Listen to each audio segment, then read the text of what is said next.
guys, this is Vidya from URK 17 CS100 final year CSC department. Today we are going to discuss about advanced Linux commands. This is open source technologies lab, and the first exercise here is advanced Linux commands, and I am going to implement the Linux commands here. So firstly, these are some of the basic commands here. ls means it lists the files and all the directories, and whoami will reveal who the user currently logged in, and then pwd is the print working directory, present working directory, so it will print in which directory you are presently working in. And then calendar, it will display the calendar. You can use by giving the month and the year, and also you can, if you want the whole calendar, then you can just give the calendar and then year. And then echo is this command will echo whatever we provide, so whatever we give, it will give out. So date, it displays the time as well as date. So these are the basic commands we use here, and TTY is terminal, current terminal, it displays the current terminal. And then clear commands, or if the screen is full of the commands, then we are going to clear the screen, and for that we are going to use clear command. And man is manual page. If you have any doubt regarding any commands, then we can go to the manual page and then we can search for the doubt we have. And then CD is we are going to change the working directory. CD space and dot will go back to the previous directory. mkdir is we are going to make the directory, and the rmdir is we are going to remove the directory. And for touch, we are going to create multiple files using touch. So cp is used for copying files, and mv is for moving files. And then I've already told about rmdir, that is it will remove the directory, and the file is for file. And then cat, we are going to create the files.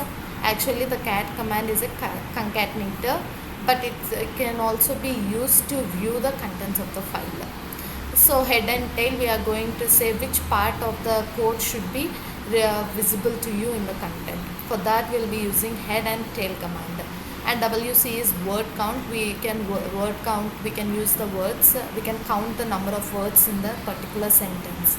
And grep, grep is for cutting, actually for searching for a pattern in the command. And vi is, as we all know, it's a visual editor, and we are going to get the output based on that, and we are going to write the files and all this stuff. Alias is, it's just like another file, another name of that. And then history, we can view all the commands you have already typed in the previous days.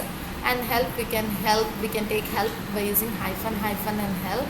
And chmod command will let us change the access permissions for the files. So here our exercise starts. So the first question is, we need to display the contents of the user's home directory including hidden files. For including hidden files, I am using ls-a. If you print ls, the hidden files will not be shown, but here, as in the question it's asked, we are going to show the hidden files, so I am using ls-a. And then here the second question is, list the content of var directory. So I am listing the content. For listing, I am going to use ls/var/log. So the log files and the var directory files are getting listed here.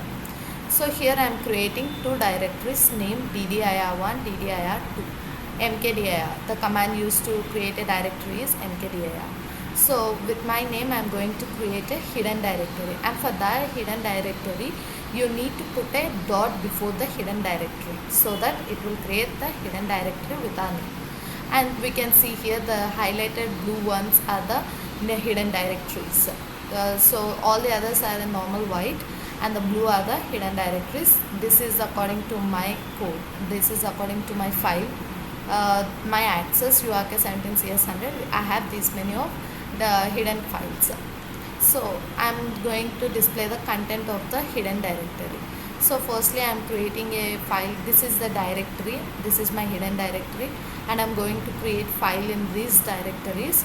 and then I'm going ls. So it shows me file 1 text and file 2 text is present in the my name directory. So here display the calendar of 2020. I'm just using the simple command like cal 2020. So it displays from January till December, it displays the calendar. And then the seventh question is we need to copy the file etc password file to current directory with sample.txt as the file name. So here I am just creating a sample.txt, and then I am then concatenating. That means I am copying the file to the current directory with sample.txt. So I am using the command as cat /etc /password, and then I'm going to create a file sample.txt, and then I'm showing the contents of the sample.txt. This is the contents of the sample.txt. And then here they're asking me to create a file test1 using the VI editor with the following content. So here by using VI editor, I'm going to create a file named test1.txt, and then I'm going to insert all these contents. Whatever contents is present here, I'm going to make it in the file. And now here the first question from this is display the student names who are having research interest as grid computing. So here grid computing is this one. So we need to cut. So for that we are going to use the grep command. As they said grid, we are writing grid, and then the file name text, and then this is the line, we have to pipeline, and then we are going to cut and then display only the names. So that's why we are using field 1, that is F1. These names will be mentioned here. Who are having research interest in grid computing, the names are present here: Melvin, Binu and Vidya. So the second question is we need to list the names and the students and also the register numbers. For that I am directly cutting F1 and 2 from the file test1. So we can see the names and the register numbers. So now here the list the count of students who have as an interest as image processing and store the result in another file. Here they are asking us to store the result in another file. For that, firstly I need to know the students, number of students present in who are interested in image processing.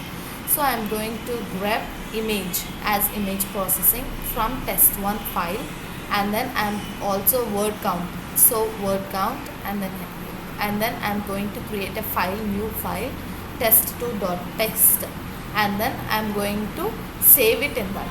So that's why we are going to view the files. Here the file is created, here the contents of the file is getting displayed. So the number of students who have interest as image processing is 2 according to the given question. And then display the first 2 rows and last 2 and store them into another file.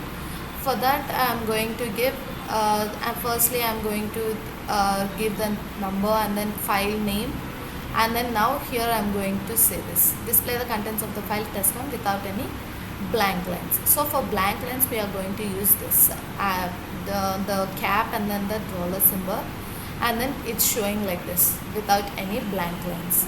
So we are moving the file sample.txt from directory 1 to directory 2. Simply we need to use the command move. As they are asking move, we are going to use mv. The small command used here is mv sample.txt dir2, and then we are coming out of the directory C. So we are going change directory into dir2 directory. So here I am going to use the dir2 cd space dir, and then check whether the sample text is present. So I am checking ls, the sample text is present here, and then the code, the contents in the sample text is also shown here. Here you can see my register number and then the ls and sample.txt. So now they are asking to rename the file. So I am renaming it as mb sample.txt and new.txt.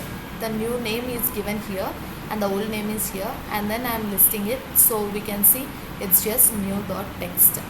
So we are going next question is we need to remove the directory dir. So I am just using rm-r dir1. So it is going to remove the directory dir1. So display the last 3 lines of the file. So for that, to come from the down, we are going to use tail. If from up, then we are going to use from head. So like that, tail hyphen 4. They are saying 3, so we are using 4, the plus 1, and then file name. So the last 3 names are displayed.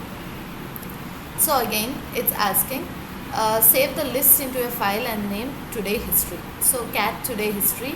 So in today history, I'm going to save all this. So it's showing as cd. These are all the commands I have executed, and then it's stored in the today history.txt. So how many files are present under my home directory? To know that, I am going to give ls hyphen capital A. Small a indicates the hidden files, and capital A gives us the number of files. And then I am also counting them, word count, because they are asking how many.